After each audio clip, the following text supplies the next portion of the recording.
Kamusta, mga Angkol Sabado ngayon?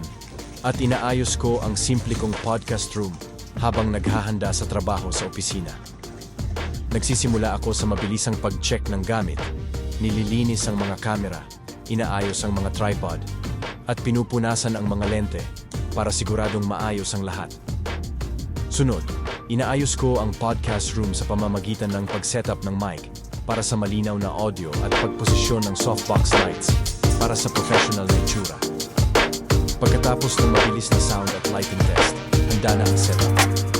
Ganito ako mag-prepare ng podcast studio at simulan ng aking Sabado. Salamat sa panonood.